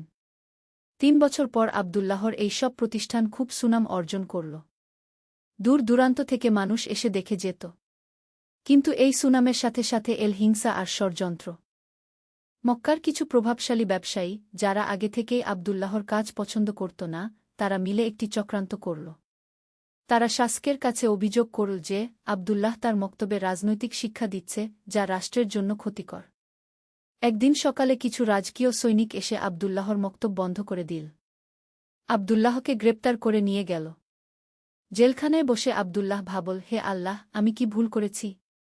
আমি তো শুধু আপনার বান্দাদের সেবা করেছি। তার মনে পড়ল নবী ইউসুফ এর কথা। তিনিও নির্দোষ হয়ে জেলে গিয়েছিলেন, কিন্তু শেষ পর্যন্ত আল্লাহ তাকে উদ্ধার করেছিলেন। ত্রয়োদশ অধ্যায়, সত্যের বিজয়। জেলখানায় আব্দুল্লাহ 1 সপ্তাহ কাটাল। এই সময় তার শিক্ষার্থী ও সমর্থকরা চুপ বসে থাকল না। তারা সবাই মিলে শাসকের কাছে আবেদন করল। আবু তালিব, যিনি এতদিনে আব্দুল্লাহকে নিজের পুত্রের মতো ভালোবাসতেন, তিনি শাসকের কাছে গিয়ে বললেন, মহামান্য, আব্দুল্লাহ একজন নিরপরাধ মানুষ। সে শুধু মানুষের কল্যাণে কাজ করেছে। আমি তার শিক্ষক, আমি সাক্ষ্য দিচ্ছি যে তার মক্তবে কোনোদিন রাজনীতির কথা হয়নি, শুধু দিন ও নৈতিকতার শিক্ষা দেওয়া হয়েছে। একই কথা বলল উসমান ইবন আফফান। তিনি বললেন, মহামান্য, আব্দুল্লাহর সাথে আমার ব্যবসায়িক সম্পর্ক আছে। আমি জানি সে একজন সৎ ও দিনদার মানুষ। সবচেয়ে বড় সাক্ষ্য সেই সব পরিবারের পক্ষ থেকে যারা আব্দুল্লাহর সাহায্য পেয়েছিল। শত শত মানুষ শাসকের দরবারে হাজির হয়ে আব্দুল্লাহর পক্ষে সাক্ষ্য দিল। অবশেষে শাসক বুঝতে পারলেন যে আব্দুল্লাহর বিরুদ্ধে আনা অভিযোগ মিথ্যা। তিনি আব্দুল্লাহকে মুক্তি দিলেন এবং তার মক্তব আবার খুলে দিলেন। চতুর্দশ অধ্যায়, নতুন উদ্যম। জেল থেকে ছাড়া পেয়ে আব্দুল্লাহ আরও বেশি উৎসাহ নিয়ে কাজ শুরু করল। সে বুঝতে পারল আল্লাহ তাকে পরীক্ষা করেছেন এবং সে সেই পরীক্ষায় উত্তীর্ণ হয়েছে। এবার সে আরও বড় একটি পরিকল্পনা করল। শুধু মক্কায় নয়, আশেপাশের শহরগুলিতেও এমন মক্তব ও সেবা প্রতিষ্ঠান গড়ে তুলবে। প্রথমে সে মদিনায় একটি শাখা খুল। সেখানে স্থানীয় কিছু দিনদার মানুষের সাহায্য পেল। তারপর তায়েফ, জেদ্দায়ও একই ধরনের প্রতিষ্ঠান গড়ে উঠল। প্রতিটি প্রতিষ্ঠানের জন্য আব্দুল্লাহ স্থানীয় মানুষদের থেকেই যোগ্য ব্যক্তিদের নেতৃত্বে নিয়োগ দিত। কিন্তু সব জায়গায় একই নিয়ম, বিনামূল্যে শিক্ষা, গরিবদের জন্য খাবার ও চিকিৎসার ব্যবস্থা, এবং সবার জন্য দ্বীনি শিক্ষা। পঞ্চদশ অধ্যায়, অভাবনীয় সাফল্য। 5 বছর পরে আব্দুল্লাহর এই আন্দোলন আরব উপদ্বীপের বিভিন্ন প্রান্তে ছড়িয়ে পড়ল। তার প্রতিষ্ঠিত মক্তবগুলি থেকে হাজার হাজার শিক্ষিত যুবক বের হল। তারা শুধু লেখাপড়া শেখেনি, শিখেছে জীবনের নৈতিক মূল্যবোধ। একদিন সাইদ ইবন জায়েদ, যে ছিল আব্দুল্লাহর প্রথম মক্তবের সেই ভালো ছাত্র, সে এখন একজন সফল ব্যবসায়ী হয়েছে। কিন্তু সে তার আয়ের একটা বড় অংশ গরিব মানুষের সেবায় ব্যয় করত। সাইদ একদিন আব্দুল্লাহর কাছে এসে বলল, উস্তাদ, আপনি আমাকে শুধু হিসাব নিকাশ শেখাননি, শিখিয়েছেন কিভাবে জীবন যাপন করতে হয়। আপনার দেখানো পথেই আমি চলছি। এমনই অসংখ্য ছাত্রছাত্রী ছড়িয়ে গেল আরবের বিভিন্ন প্রান্তে। তারা যেখানেই গেছে সেখানেই ভালোর বীজ বপন করেছে। ষোড়শ অধ্যায়, পারিবারিক জীবনে ভারসাম্য। এতসব কাজের মধ্যেও আব্দুল্লাহ তার পারিবারিক দায়িত্ব ভুলে যায়নি। তার একটি সুখী সংসার ছিল। তার স্ত্রী খাদিজা এবং 2 সন্তান, পুত্র মুহাম্মদ ও কন্যা আয়েশা। খাদিজা তার স্বামীর কাজে পূর্ণ সমর্থন দিত। সে নিজেও মেয়েদের মক্তবে শিক্ষাদানের কাজে অংশ নিত। একদিন ছোট আয়েশা তার বাবাকে জিজ্ঞেস করল, আব্বা, আপনি এত কাজ করেন কেন? আমাদের সাথে কি বেশি সময় কাটাতে পারেন না? আব্দুল্লাহ তার মেয়েকে কোলে নিয়ে বলল, বেটি, আল্লাহ আমাদের দুনিয়ায় পাঠিয়েছেন তার বান্দাদের সেবা করার জন্য। আমি যা করছি সেটা আল্লাহর জন্য করছি। তুমিও বড় হয়ে মানুষের সেবা করো। আয়েশা বলল, আব্বা, আমিও আপনার মতো মানুষের সেবা করব। সপ্তদশ অধ্যায়, বৃদ্ধ বয়সের চিন্তা। 5 বছর বয়সে এসে আব্দুল্লাহ ভাবতে লাগল, তারপরে এই সব প্রতিষ্ঠান চালাবে কে? তার ছেলে মুহাম্মদ একজন যোগ্য যুবক, কিন্তু এত বড় দায়িত্ব একা সামলাতে পারবে কি? আব্দুল্লাহ একটি পরিষদ গঠন করল। এই পরিষদে ছিল তার সবচেয়ে যোগ্য ছাত্র ও সহযোগীরা। তারা মিলে সিদ্ধান্ত নিল যে এই প্রতিষ্ঠানগুলি একক কোনো ব্যক্তির উপর নির্ভর করবে না, বরং একটি সংগঠিত পরিষদের মাধ্যমে পরিচালিত হবে। আবু তালিব, যিনি এতদিনে অনেক বৃদ্ধ হয়ে গেছেন, তিনি একদিন আব্দুল্লাহকে বললেন, বেটা, আল্লাহ তোমাকে দিয়ে এক অসাধারণ কাজ করিয়ে নিয়েছেন। তুমি শুধু কয়েকটি মক্তব খোলনি, তুমি একটি আন্দোলন শুরু করেছ। অষ্টাদশ অধ্যায়, স্বপ্নের পূর্ণতা। 5 বছর বয়সে আব্দুল্লাহ একটি বিশেষ স্বপ্ন দেখল। সেই একই নূরের আলো, সেই একই পথ। কিন্তু এবার পথে শুধু সে একা নেই, তার সাথে আছে হাজার হাজার মানুষ। সবাই সেই আলোর পথে হাঁটছে। স্বপ্নের শেষে আবার সেই আওয়াজ, আমার সন্তুষ্ট বান্দা, তুমি আমার দেওয়া দায়িত্ব ভালোভাবে পালন করেছ। আব্দুল্লাহ ঘুম থেকে উঠে ফজরের নামাজ পড়ল। তারপর দীর্ঘ সিজদায় গেল এবং আল্লাহর কাছে শুকরিয়া আদায় করল। 19তম অধ্যায় পরবর্তী প্রজন্মের দায়িত্ব। আবদুল্লাহর ছেলে মুহাম্মদ এবং মেয়ে আয়েশা দুজনেই বাবার পথ অনুসরণ করল। মুহাম্মদ প্রতিষ্ঠানগুলোর পরিচালনার দায়িত্ব নিল, আর আয়েশা নারী শিক্ষার ক্ষেত্রে কাজ করতে লাগল। একদিন আয়েশা তার বাবাকে বলল, আব্বা, আমি আরেকটি প্রকল্প শুরু করতে চাই। অনাথ শিশুদের জন্য একটি আশ্রম। আবদুল্লাহ খুশি হয়ে বলল, চমৎকার। রাসূলুল্লাহ নিজে অনাথ ছিলেন। অনাথদের সেবা করা খুবই সোয়াবের কাজ। এভাবে একের পর এক নতুন প্রকল্প যোগ হতে লাগল। কেউ কুষ্ঠরোগীদের সেবায়, কেউ বৃদ্ধদের দেখাশোনায়, কেউ পথহারা যুবকদের সঠিক পথে আনার কাজে লেগে গেল। 20 অধ্যায় জীবনের সায়াহ্ন। 6 বছর বয়সে আবদুল্লাহ অসুস্থ হয়ে পড়ল। ডাক্তাররা বলল তার আর বেশি দিন নেই। মৃত্যুশয্যায় শুয়ে আবদুল্লাহর কাছে এসেছিল শত শত মানুষ, যাদের জীবনে সে কোনো না কোনোভাবে আলো ফেলেছিল। আবু তালিব, যিনি এতদিনে প্রায় অন্ধ হয়ে গেছেন, তিনি আবদুল্লাহর হাত ধরে বললেন, বেটা, আল্লাহ তোমাকে জান্নাত নসিব করুন। তুমি দুনিয়ায় একটি জান্নাত তৈরি করেছ। সাইদ ইবন জায়েদ, যে এখন একজন প্রতিষ্ঠিত ব্যবসায়ী এবং সমাজসেবক, সে এসে বলল, উস্তাদ, আপনার দেখানো পথেই আমরা চলব। আপনার স্বপ্ন আমরা পূরণ করব।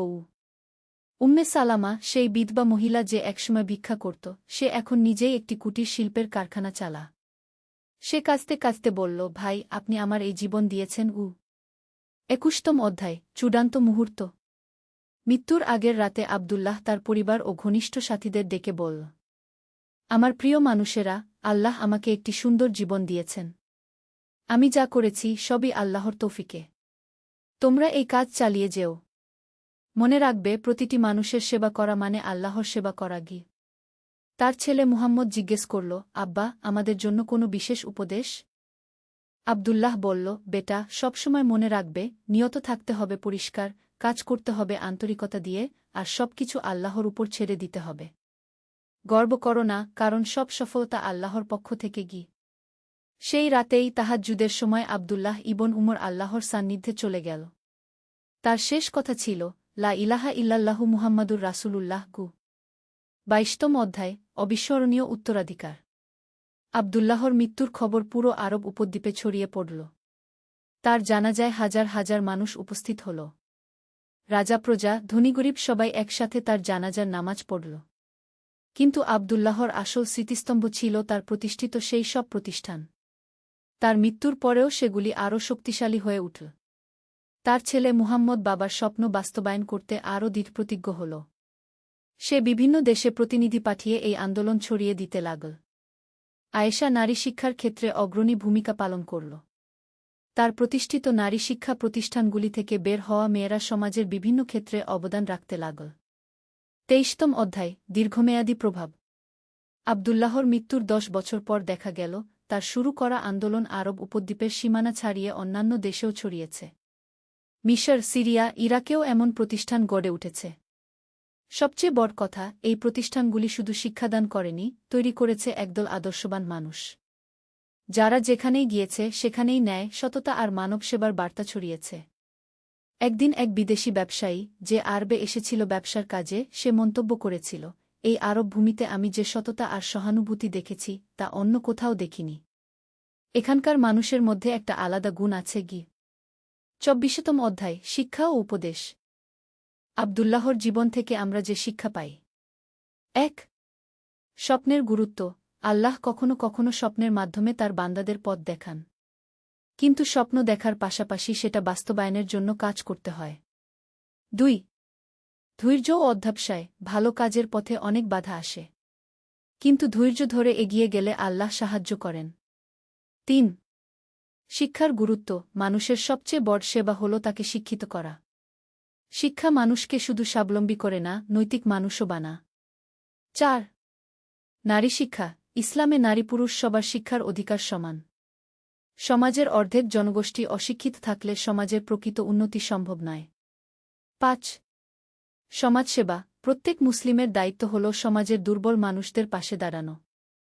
এটা শুধু সাদকা দেওয়া নয়, তাদের স্বাবলম্বী করে তোলা। 6.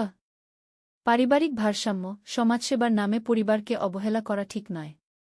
পরিবার ও সমাজসেবার মধ্যে ভারসাম্য রাখতে হবে। 25তম অধ্যায় চিরন্তন বার্তা। আব্দুল্লাহ ইবন উমরের গল্প শুধু একটি গল্প নয়, এটি একটি জীবন দর্শন। এই গল্প আমাদের বলে যে আল্লাহ তাআলা প্রতিটি মানুষকে কোনো না কোনো বিশেষ ক্ষমতা দিও। সত্যের তলোয়ার। একটি ইসলামিক যুদ্ধের গল্প। প্রথম অধ্যায়, আহ্বান। আরবের মরুভূমিতে যখন সূর্য পশ্চিমে ঢলে পড়ে, তখন মদিনার মসজিদে নব্বীতে এক বিশেষ সমাবেশ বসে। রাসূলুল্লাহ এর সাহাবীরা জমায়েত হয়েছেন গুরুত্বপূর্ণ এক সংবাদ শোনার জন্য। খালিদ ইবনে ওয়ালিদ তখন সবেমাত্র ইসলাম গ্রহণ করেছেন। একসময় যিনি ছিলেন ইসলামের বিরুদ্ধে যুদ্ধকারী, আজ তিনি বসে আছেন মুসলমানদের সাথে। তার হৃদয়ে নতুন এক জ্যোতি জ্বলছে, ইসলামের আলো। হে সাহাবীগণ, রাসূল বললেন, শাম দেশে আমাদের ভাইয়েরা বিপদে। বাইজান্টাইন সাম্রাজ্য মুসলমানদের উপর অত্যাচার করছে। আমাদের সাহায্যের প্রয়োজন তাদের। আবু বকর দাঁড়িয়ে বললেন, ইয়া রাসূলাল্লাহ, আমরা প্রস্তুত। আল্লাহর রাস্তায় জিহাদের জন্য আমাদের জান ও মাল উৎসর্গ করতে। খালিদ ইবনে ওয়ালিদের মন তখন উত্তেজনায় ভরে ওঠে। তিনি ছিলেন একজন দক্ষ যোদ্ধা, কিন্তু এবার তিনি লড়বেন ভিন্ন উদ্দেশ্যে, আল্লাহর সন্তুষ্টির জন্য, মানুষের কল্যাণের জন্য। সেদিন রাতে খালিদ নামাজ শেষে দীর্ঘক্ষণ দোয়া করলেন। হে আল্লাহ, আপনি আমাকে হিদায়েত দান করেছেন। এখন আমাকে শক্তি দিন যাতে আপনার দিনের সেবা করতে পারি।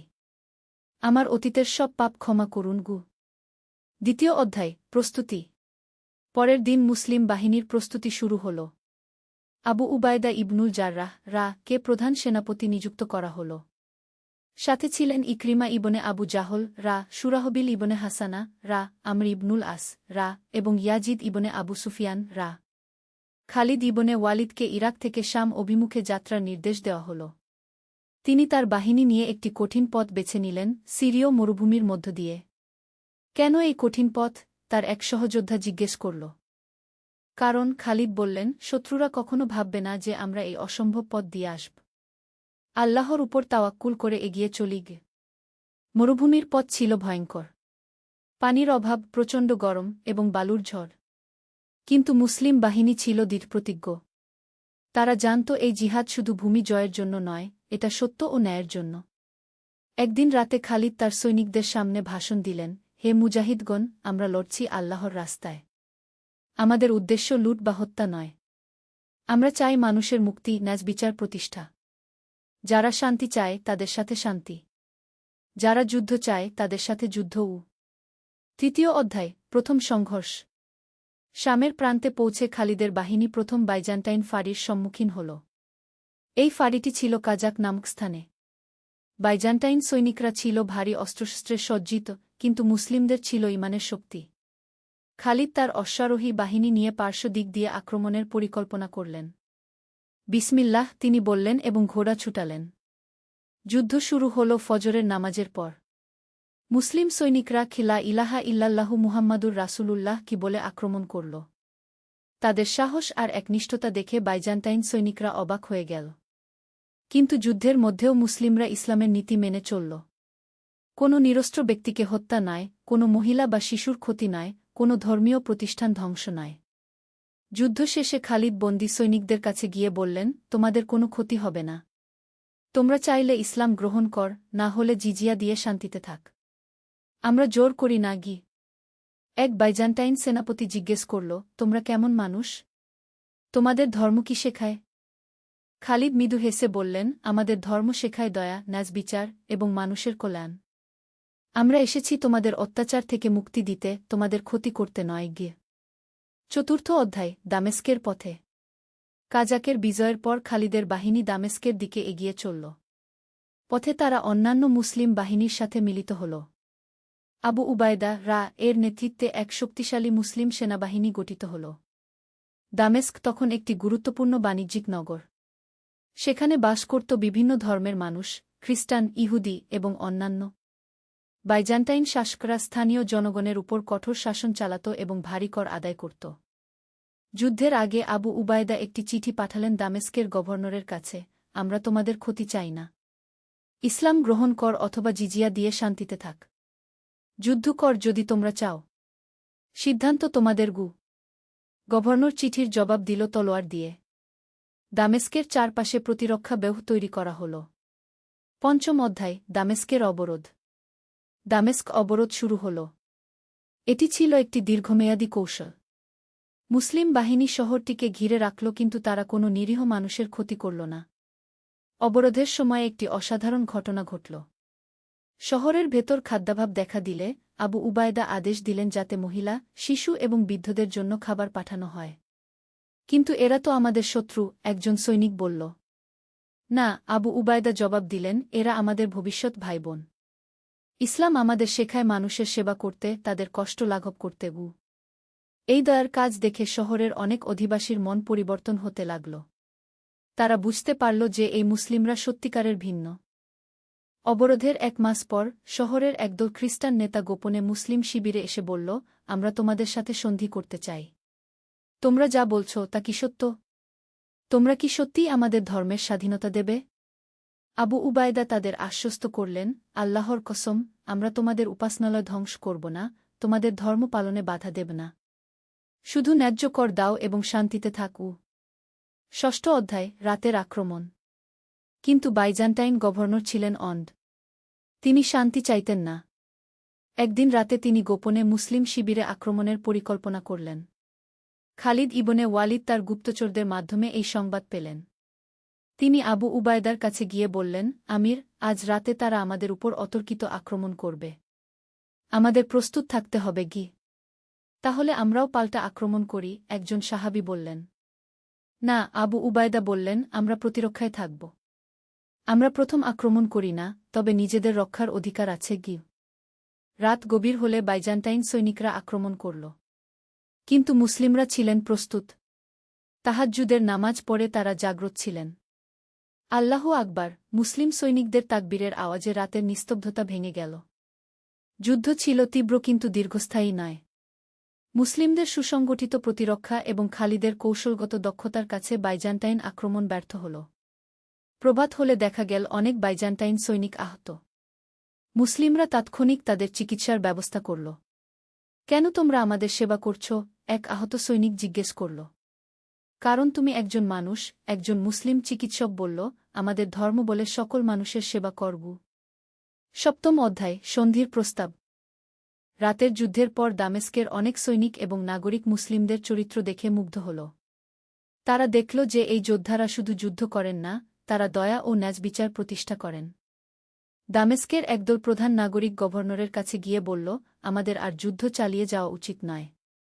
এই মুসলিমরা আমাদের ক্ষতি করতে চায় না। তারা আমাদের ন্যায্য শাসন দিতে চায়। গভর্নর রেগে গিয়ে বলল, তোমরা কি বিশ্বাসঘাতক হতে চাও? কনস্ট্যান্টিনোপলের সম্রাট আমাদের যুদ্ধের আদেশ দিয়েছেন। কিন্তু জনগণ আর যুদ্ধ চায় না, তারা বলল। এদিকে আবু উবায়দা তার সাহাবীদের সাথে পরামর্শ করলেন। আমাদের আরেকবার সন্ধির প্রস্তাব পাঠানো উচিত। হয়তো তারা এবার রাজি হবে। খালিদ বললেন, আমির, আমি মনে করি আমাদের আরও চাপ বাড়ানো উচিত। তবে শহরের নিরীহ মানুষের যাতে কোনো ক্ষতি না হয়। আবু উবায়দা একটি দোয়া পড়ে সিদ্ধান্ত নিলেন আরেকবার শান্তিপূর্ণ সমাধানের চেষ্টা করবেন। 8ম অধ্যায়, চূড়ান্ত সিদ্ধান্ত। পরের দিন আবু উবায়দা আরেকটি চিঠি পাঠালেন, হে দামেস্কবাসী, আমরা তোমাদের সাথে শান্তি চাই। তোমাদের জীবন, সম্পত্তি এবং ধর্মের নিরাপত্তার গ্যারান্টি দিচ্ছি। শুধু ন্যায্য কর দাও এবং শান্তিতে বাস কর। এটাই আমাদের শেষ প্রস্তাব। শহরে এই চিঠি নিয়ে ব্যাপক আলোচনা হল। সাধারণ মানুষ শান্তি চাইছিল। তারা দেখেছিল মুসলিমদের ন্যায়পরায়ণতা এবং দয়া। গভর্নর বুঝতে পারলেন যে তিনি জনগণের সমর্থন হারিয়ে ফেলেছেন। সেই রাতে তিনি গোপনে কনস্ট্যান্টিনোপলে পালিয়ে গেলেন। পরের দিন সকালে দামেস্কের নগর প্রধানরা মুসলিম শিবিরে এসে বলল, আমরা আপনাদের প্রস্তাব গ্রহণ করছি। শান্তি চুক্তি করতে চাই। আবু উবায়দা আল্লাহর শুকরিয়া আদায় করলেন। রক্তপাত ছাড়াই দামেস্ক মুসলিমদের নিয়ন্ত্রণে এল। 9ম অধ্যায়, নতুন শাসন। দামেস্ক জয়ের পর মুসলিমরা যে শাসন ব্যবস্থা চালু করল তা ছিল অভূতপূর্ব।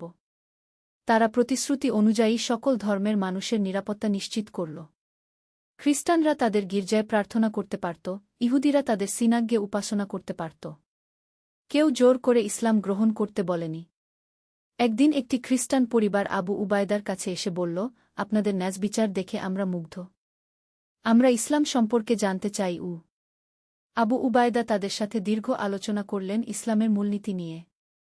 তিনি বললেন, ইসলাম মানে শান্তি, এক আল্লাহর উপাসনা, সকল মানুষের সমানাধিকার, দরিদ্রদের সেবা, এগুলোই ইসলামের মূল কথা।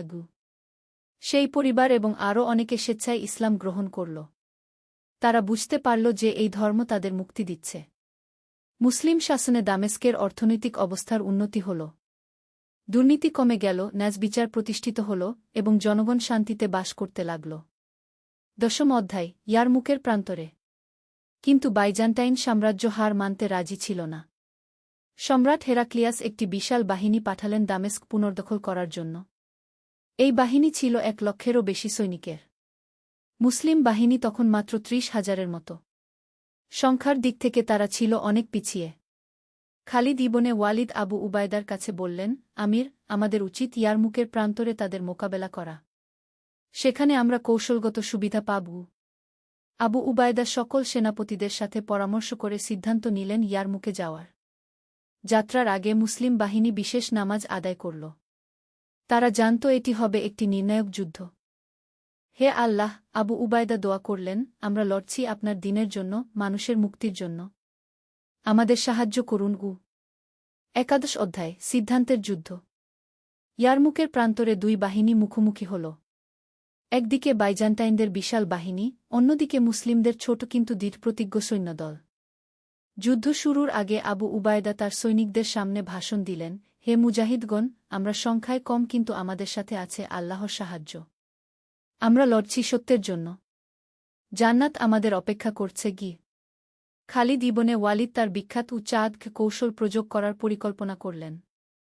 তিনি একদল অশ্বারোহী সৈনিক নিয়ে শত্রুদের পিছন দিক থেকে আক্রমণের প্রস্তুতি নিলেন। যুদ্ধ শুরু হল ফজরের পর।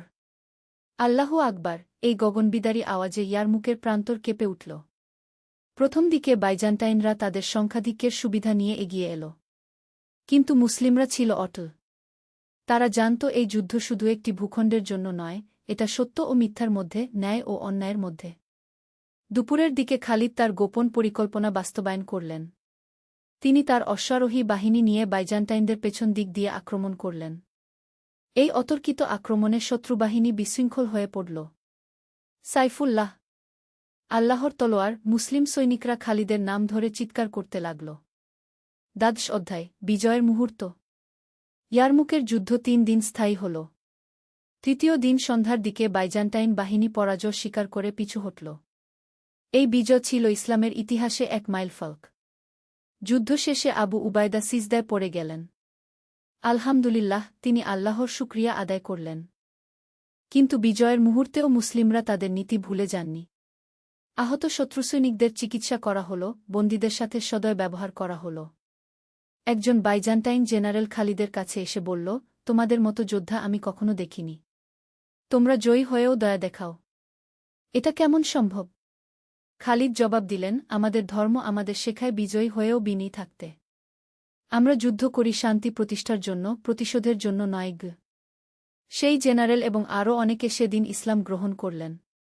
তারা বুঝতে পেরেছিলেন যে এই ধর্মেই তাদের আত্মিক শান্তি দিতে পারে। 13 অধ্যায়, শাসন ব্যবস্থার পরিবর্তন। ইয়ারমুকের বিজয়ের পর পুরো শাম অঞ্চল মুসলিমদের নিয়ন্ত্রণে এল। কিন্তু এই বিজয় এনেছিল নতুন দায়িত্ব। এখন তাদের শাসন করতে হবে লক্ষ লক্ষ মানুষকে, বিভিন্ন ধর্ম, ভাষা ও সংস্কৃতির। আবু উবায়দা একটি প্রশাসনিক কাউন্সিল গঠন করলেন। এতে ছিলেন মুসলিম সেনাপতিরা এবং স্থানীয় খ্রিস্টান ও ইহুদি নেতারাও। আমাদের লক্ষ্য, আবু উবায়দা বললেন, সকল মানুষের কল্যাণ। ধর্ম যাই হোক, সবাই সমান ন্যায়বিচার পাবে। নতুন শাসন ব্যবস্থায় যে পরিবর্তনগুলো এল: দুর্নীতি সম্পূর্ণভাবে বন্ধ, ন্যায্য কর ব্যবস্থা, সকল ধর্মের স্বাধীনতা, দরিদ্রদের জন্য বিশেষ সাহায্য, শিক্ষা ব্যবস্থার উন্নয়ন।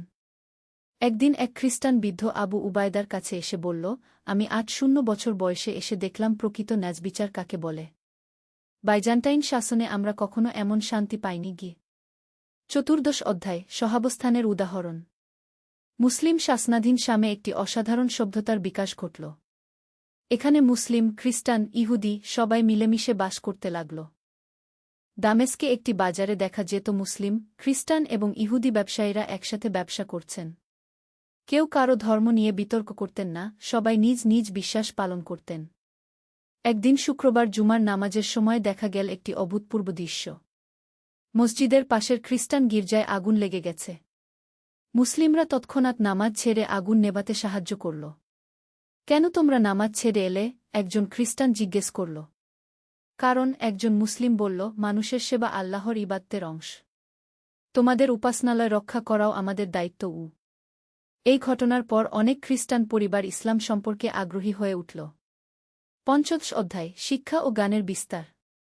মুসলিম শাসনের সামে শিক্ষা ব্যবস্থার অভূতপূর্ব উন্নতি হল। খালিদ ইবনে ওয়ালিদ শুধু একজন যোদ্ধা ছিলেন না, তিনি ছিলেন জ্ঞানপ্রেমিকও। তিনি দামেস্কে একটি শিক্ষা কেন্দ্র প্রতিষ্ঠা করলেন।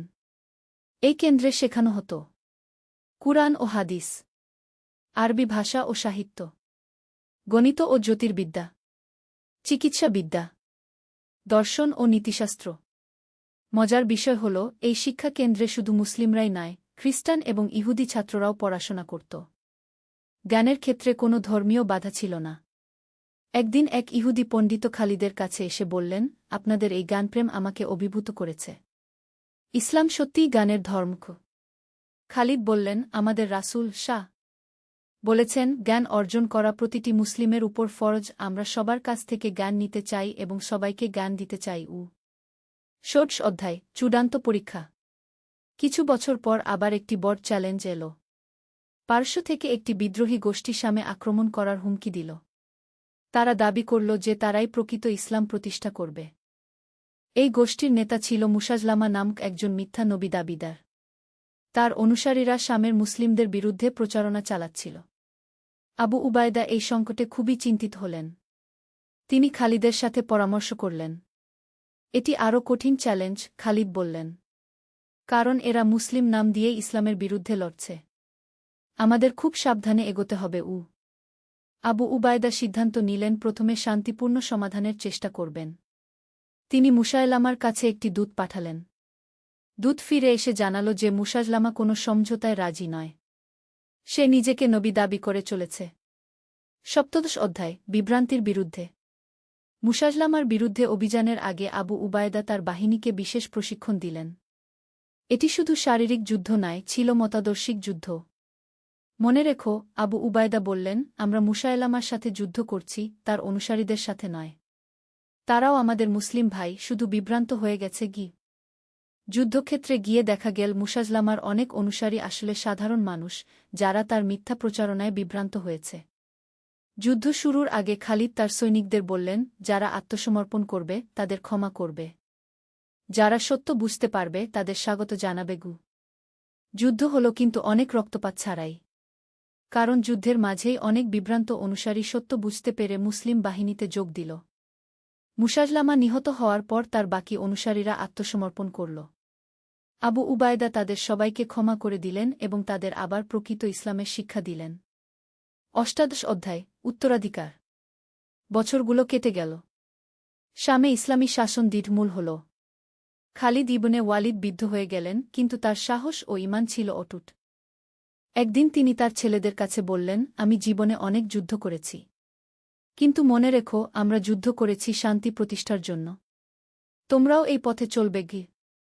আবু উবায়দা একদিন মৃত্যুশয্যায় শুয়ে তার সাথীদের বললেন, আল্লাহর শুকরিয়া, তিনি আমাদের দিয়ে অনেক কাজ করিয়ে নিয়েছেন। এখন তোমরা এই দায়িত্ব এগিয়ে নিয়ে যাও। তাদের পরবর্তী প্রজন্ম এই উত্তরাধিকার সংরক্ষণ করল। শামে গড়ে উঠল একটি আদর্শ সমাজ, যেখানে ন্যায়বিচার, সহিষ্ণুতা এবং জ্ঞানচর্চা একসাথে ফুলে ফলে উঠল। বিংশ অধ্যায়, স্মৃতি ও শিক্ষা। অনেক বছর পরে এক ইতিহাসবিদ শামের এই ঘটনাবলী লিপিবদ্ধ করতে এলেন। তিনি পুরানো সাহাবীদের সাথে কথা বললেন, স্থানীয় মানুষদের কাছ থেকে গল্প শুনলেন। সবচেয়ে বড় কথা, একজন বৃদ্ধ খ্রিস্টান বললেন, তারা আমাদের জোর করে মুসলিম বানাননি। আমরা তাদের চরিত্র দেখে নিজেরাই আকৃষ্ট হয়েছি। তারা প্রমাণ করেছিল। একজন প্রাক্তন ইহুদি পণ্ডিত বললেন, যে ধর্মে জোর নেই, সত্যিকারের ধর্ম মানুষের হৃদয় জয় করে। এক মুসলিম তরুণ জিজ্ঞেস করল, তাহলে আমাদের শিক্ষা কি? ইতিহাসবিদ বললেন, শিক্ষা হল, ইসলাম শুধু একটি ধর্ম নয়, এটি একটি জীবন ব্যবস্থা। এটি শেখায় কিভাবে ন্যায়ের সাথে যুদ্ধ করতে হয়, কিভাবে বিজয়ের পর বিনয়ী থাকতে হয় এবং কিভাবে সবার সাথে শান্তিতে বাস করতে হয়। বিংশ অধ্যায়, চিরন্তন বার্তা। খালিদ ইবনে ওয়ালিদ তার জীবনের শেষ দিনগুলোতে প্রায়ই বলতেন, আমি শত শত যুদ্ধে অংশ নিয়েছি, কিন্তু কখনো পরাজিত হইনি। এর কারণ আমার বীরত্ব নয়, এর কারণ আল্লাহর সাহায্য এবং সত্যের শক্তিগু। তিনি আরও বলতেন, প্রকৃত জিহাদ শুধু তলোয়ার দিয়ে নয়। প্রকৃত জিহাদ হল নিজের নফসের বিরুদ্ধে, অন্যায়ের বিরুদ্ধে এবং অজ্ঞতার বিরুদ্ধে গু। আবু উবায়দার শেষ বাণী ছিল, ইসলাম এসেছে মানুষকে মুক্তি দিতে, দাসত্ব থেকে, অত্যাচার থেকে, অজ্ঞতা থেকে। যে এই উদ্দেশ্যে কাজ করে সেই প্রকৃত মুসলিম গ। শামের এই ইতিহাস আজও মানুষকে শেখায় যে সত্যিকারের শক্তি সত্য ও ন্যায়ের মধ্যে।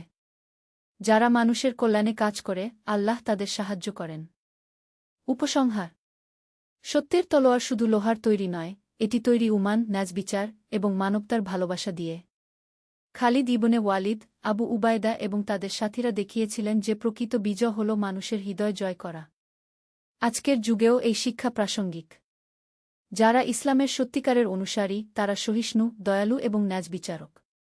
তারা জোর করে কাউকে তাদের বিশ্বাস গ্রহণ করতে বলে না, বরং নিজেদের আচরণ দিয়ে মানুষকে আকৃষ্ট করে। ইসলামের প্রকৃত জিহাদ হল মানবতার সেবা, জ্ঞানের প্রসার এবং পৃথিবীতে শান্তি প্রতিষ্ঠা। এটাই সত্যের তলোয়ারের আসল শক্তি।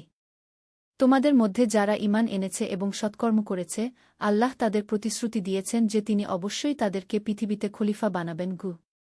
সূরা নূর ৫:৫